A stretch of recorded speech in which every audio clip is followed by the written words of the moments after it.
Tapi di awal kan selalu ditanya tuh habis latihan, ditanya kayak gimana, oke nggak apa-apa, dan aku selalu jawab nggak apa-apa. Tapi pelan-pelan pasti biru-biru gitu-gitu. Terus ada yang sampai ibaratnya kayak bener-bener sampai shocknya tuh sampai mimisan, tapi itu tidak sakit sama sekali. Dan ternyata pada saat syuting lebih gampang daripada latihan, sumpah. Jadi ternyata kalau dibalik film action yang di pikiranku adalah latihannya aja udah sekeras itu, apalagi syutingnya, apalagi orang-orang yang nggak pakai pemeran pengganti, itu kan keren banget gitu adegan-adegannya. Tapi di sini pas syuting ternyata bener-bener oh kok mudah ya. Terus tim Wise Team ngasih tahu juga kalau ternyata kalau misalnya mau latihan emang badannya tuh dibikin sampai tahan banting dulu gitu. Jadi benar-benar latihannya tuh pertama pakai matras sampai tanpa matras. Itu benar-benar yang kita harus lompat kayak backflip gitu-gitu segala macamnya, dan itu real. Kita semua benar-benar, aku ngelihat Kak Ismi, Kak Reza itu mereka nggak pernah pakai pemeran pengganti dan keren banget. Jadi sekarang sih jujur aku nagih malah action kayak gitu keren. Workshopnya berapa lama? Ini juga berapa?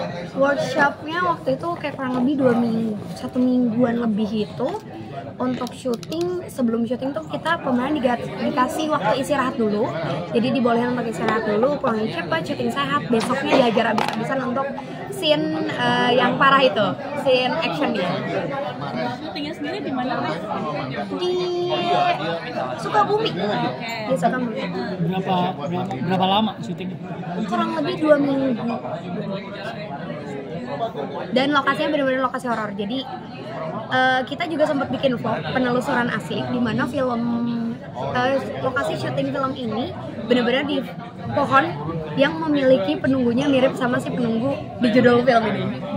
Cuma bedanya kan kalau misalnya Wewe Gombel aslinya jauh lebih gede postur badannya dan serem. Jadi kita bikin vlognya juga sih. Jadi penelusuran langsung sekalian syuting. Terus nggak ketemu kayak pembahasannya terus?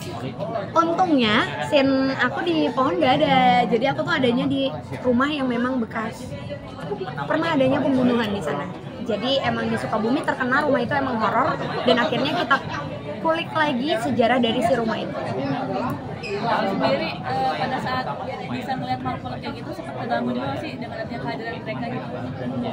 Sebenarnya mungkin kalau sekarang kan aku udah nerima aja kan, udah biasa, dan ya udah gitu kayak ketemu sama mereka, menceritakan tentang mereka, ngebahas tentang mereka, ya normal aja. Cuma kalau membahas tentang Wewe Gombel, karena memang dia adalah bisa dibilang jin yang tingkatannya sudah lumayan kuat untuk menyembunyikan anak atau bahkan bisa membuat gila. Jadi lumayan pas pembuatan karakter Wewe Gombel, menurut aku mengundang keberadaan makhluk sekitarnya untuk hadir dan bentuknya kayak gitu.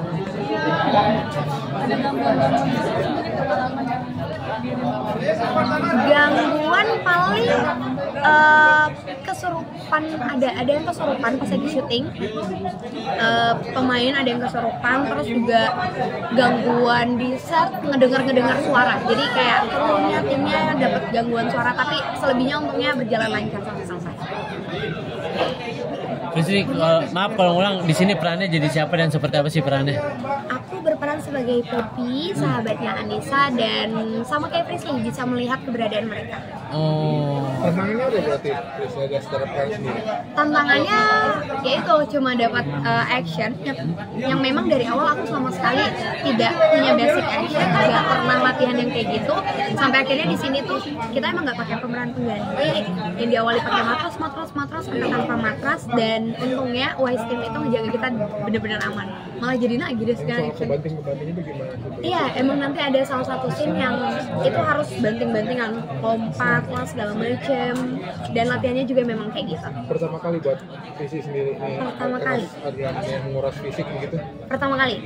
Pas latihan juga agak shock dulu karena pegal-pegal sebadan 2 hari, terus juga biru-biru segala macam, tapi aman sih. Oh, sempat lebam-lebam juga. Pasti lebam, bahkan sampai karena lokasinya itu horor, jadi sampai pas lagi latihan kan ada beberapa ruangan yang sempat dibilang katanya nggak boleh masukin, dan memang waktu itu kita latihannya sekitaran sana, jadi selesai latihan tuh langsung mimisan gitu. Tapi dipastiin sama Wise Team, ini gara-gara kita bukan gitu. Cuma emang actionnya semuanya kebagian action di film ini. Berlatih sama Wise Team sendiri, pengalaman baru nih seperti apa? Mereka yang profesional. Ya itu yang aku bilang, naginya tuh ternyata tidak sekeras yang aku bayangkan. Aku mikirnya kalau kita nonton action kan kayak serem banget ya, gedebuk-gedebuk gitu, tapi aslinya latihannya itu jauh lebih keras dibandingkan di set jauh lebih gampang. Kayak itu asli. Berapa lama latihannya? Latihannya kurang lebih 2 minggu kita workshop. 2 minggu. Di lokasi syuting di mana tuh lokasinya? Sukabumi. Suka yang agak horor juga nggak sih lokasinya? Bisa ngelihat ketika di lokasi. Pasti sih, karena apalagi tempat yang dipakai kan rumah yang asli, memang rumahnya punya ceritanya juga, sempat ada korbannya juga, ibaratnya kayak pembunuhan, bekas pembuangan mayat segala macam, dan warga Sukabumi tuh tahu lokasi itu lokasi horor, dan kebetulan dibikin untuk film hantu, jadi gangguannya lumayan sering kalau buat orang-orang yang bisa melihat ya. Kakak sendiri diganggu gitu. Enggak, yang parah paling mereka cerita sampai itu mimisan. Jadi pas lagi mau syuting aman, selesai Kak Billy ngomong cut, tiba-tiba mimisan langsung dadanya. Oh berarti misalnya bukan gara-gara workshop kebatin segala macamnya Pris? Bukan, makanya pas workshop kan kayak biru-biru gitu. Iya, Cuma iya. kejadiannya itu pas, jadi action berjalan, terus udah selesai cut baru mimisan, dan itu bukan adegan kebanting-banting. Mungkin abis denger cerita Diganggu sama sosok di sana, dia pengen masuk tapi aku nolak badannya, kan nggak lucu ya lagi action tiba-tiba kesurupan gitu. Nah, tapi setelah itu dia benar masuk atau gimana? Enggak, karena di sana juga kan tetap ada penjagaan ya, ada yang ngejagain kita, ada yang pahamnya juga yang ngejaga lokasi. Berarti kira-kira kenapa sih Kak gitu pengen masuk? Biasanya kalau kayak gitu makhluknya mau menceritakan, apalagi kan kita ngebuat sosok yang mirip-mirip kayak gitu kan, apalagi adegan-adegan kesurupan di film ini tuh intens. Oke.